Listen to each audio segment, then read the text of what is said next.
بسم اللہ الرحمن الرحیم۔ ناظرین، وی لاگ نمبر ہے 82 اور آج پہلی قسط ہے اور سب ہیڈنگ ہے مدینے کی دفاعی حکمت عملی کے لیے مجلس شورا کا اجلاس، پیج ہے 341 اور ناظرین مین ہیڈنگ ہم آپ کے سامنے رکھ رہے ہیں غزوہ احد۔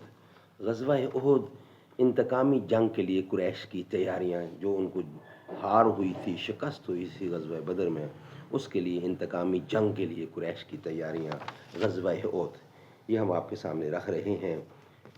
ناظرین، اس کتاب کے رائٹر ہیں مولانا صفی الرحمان مبارک پوری اور اس کتاب کا ٹائٹل ہے الرحیق المختوم، یعنی سیرت النبی صلی اللہ علیہ وسلم پر دنیا بھر میں اول انعام یافتہ یہ کتاب ہے الرحیق المختوم۔ غزوہ احد ہم آپ کے سامنے رکھ رہے ہیں۔ آج اس کا ویلاگ چل رہا ہے 82 اور روٹین کے حساب سے آج پہلا ویلاگ ہے۔ سب ہیڈنگ ہے مدینہ کی دفاعی حکمت عملی۔ نحمدہ ونصلی علی رسولہ الکریم، بسم اللہ الرحمن الرحیم۔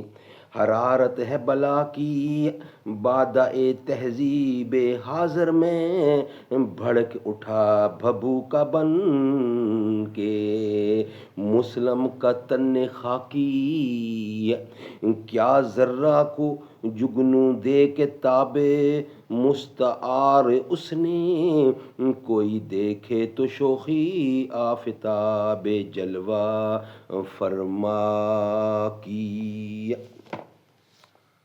مدینہ کی دفاعی حکمت عملی کے لیے مجلس شورا کا اجلاس، مین ہیڈنگ ہے جنگ احد، غزوہ احد۔ مدینہ کے ذرائع اطلاعات مکی لشکر کی ایک ایک خبر مدینہ پہنچا رہے تھے، حتیٰ کہ اس کے پڑاؤ کی بابت آخری خبر بھی پہنچا دی۔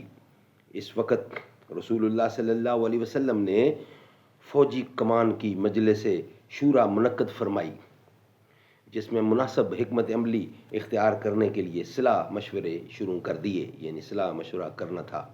آپ نے انہیں اپنا دیکھا ہوا ایک خواب بتلایا۔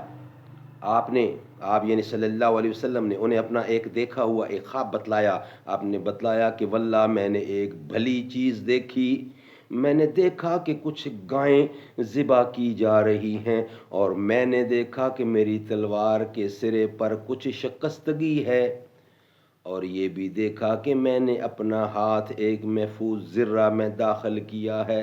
پھر آپ نے گائے کی یہ تعبیر بتلائی کہ کچھ صحابہ قتل کیے جائیں گے، تلوار میں شکستگی کی یہ تعبیر بتلائی کہ آپ کے گھر کا کوئی آدمی شہید ہوگا، اور محفوظ ذرہ کی تعبیر بتلائی کہ اس سے مراد شہر مدینہ ہے۔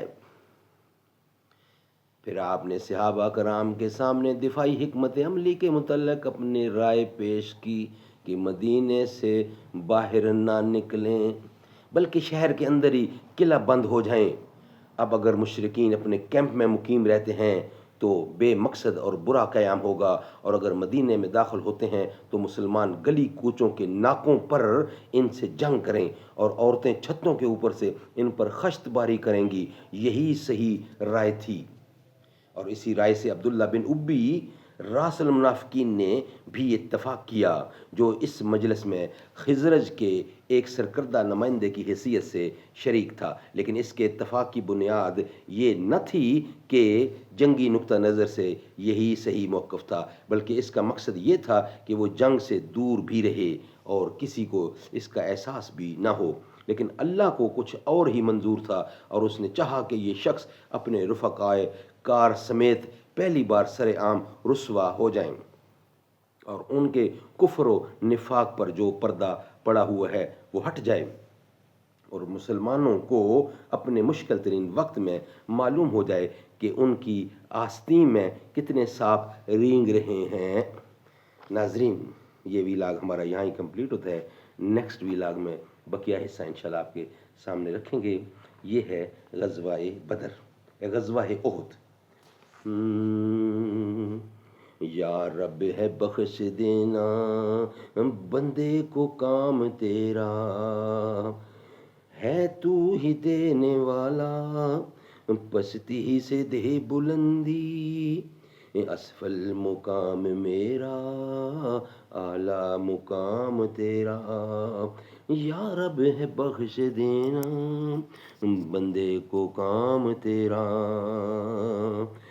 شمس الدعا محمد بدر الدجا محمد، ہے نور پاک روشن ہر صبح و شام تیرا۔